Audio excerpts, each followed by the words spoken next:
Hi, today we're going to be feeding some of our baby Mississippi Kites.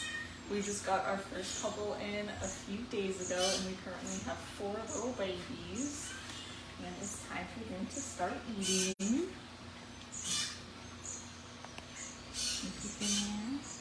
Yeah.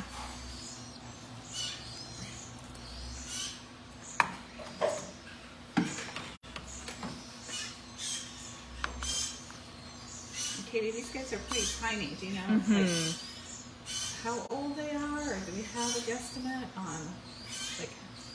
Oh gosh, that's something that I'm not great at, knowing exactly how old they are. I mean, a week or 2 at most, probably. They're all still pretty young. This one's here, the biggest one, he's not even that old, because I know for a fact that he came in with one of these little ones, like as siblings. They're from the same nest. He's just way bigger for some reason. I guess he was getting all the food back in the wild. And how did these guys come to be here? Like, why were they brought in? I think most of them were either fall from nest. I know some of them were, the tree that their nest was in was cut down, and so the nest was destroyed. Usually we try to re-nest when possible, but sometimes people will just like find a baby on the ground and not know where it's from, or not be able to reach the nest, because kites like to nest pretty high up near the tops of the trees. So it can be really difficult to get the baby close enough to the nest for the parents to find it again. So we re-nest whenever we can, but we definitely have some cases where it's just not feasible. Kites seem to be especially challenging to re-nest because of the location of their nest. Is that correct? Like at the top of trees? Yeah, they nest like really high up at the very tops of trees. So it can be really difficult. With a lot of other raptors, we can get the babies up pretty near the nests, or like have professional tree climbers climb up into the trees with their like special equipment and get the babies back into the nests. But with kites, most of the time it's up so high, like it's not on branches that humans can even climb on, because it's just too thin and not safe up there. Alyssa asked, how long is baby season for kites?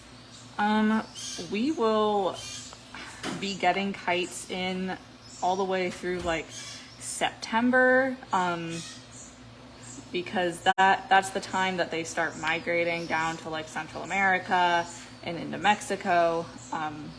So we'll be getting like the first year juveniles up until that point, and we'll still have babies and be releasing babies all the way up until they've migrated out of the area.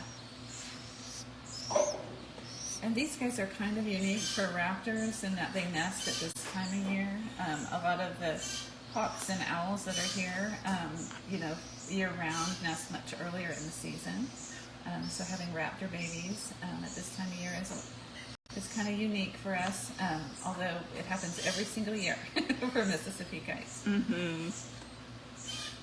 Yeah, this is definitely just the beginning. We get a lot of kites. We're in like prime breeding territory for them, so every year we can have like over 100 kite babies at a time. And it is always a challenge too to get them ready for the migration. As babies, they don't know the migration path or anything, like they can't migrate on their own. So we have to make sure to release them before migration. When we see adults flying overhead, we'll soft release them from our enclosures when they're ready, like when we spot adults nearby, because then the babies can follow the adults on the migration paths. Alyssa also asked, do we know why they place their nest in such precarious places? I'm not sure. I'd imagine it's just for like safety, to be out of the way. They're like, if you've ever seen an adult Mississippi kite up close, they're pretty small raptors, so they can definitely hang out in branches that high up. They also, rely on cicadas a lot. They're insectivores. They will take, songbirds occasionally, but primarily they're eating a lot of insects, and a lot of their movements tend to coincide with the cicada blooms that we have when cicada populations are really high. And I would guess that having nests up that high would help with catching insects and getting them back to the nest for the babies. Yeah, that would make sense. And how often are you feeding these guys? These guys, we're feeding them every hour right now.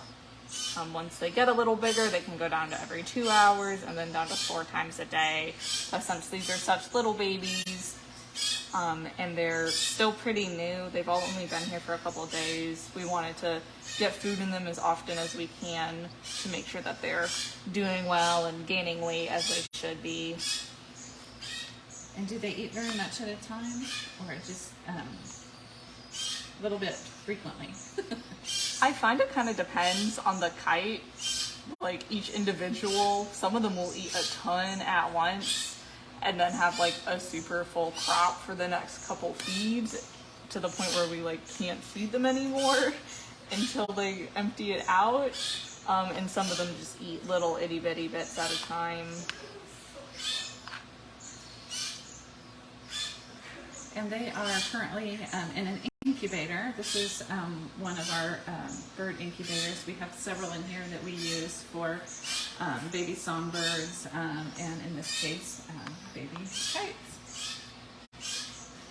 And that just, it kind of keeps them nice and warm, and also, the temperature and the humidity is also kind of consistent. Is that correct on the incubators? Yes. Okay. Yeah, we have like a little humidity dish that we fill up to keep it nice and humid in there, and we can adjust the temperature via this control panel up here. So we can, because each species kind of has their own needs for the temperature of the incubator, so we can adjust it as needed depending on which species we're putting in the incubators. All right. Well, we did a post earlier today, just a Facebook post about the kites. So if you want to know a little bit more about these guys or kites in general, you might check out that post. And if you have questions for us after this, or want to ask Katie a question directly, just go ahead and send us an email or shoot us a message, and we will respond and get back to you. Thank you so Katie. much.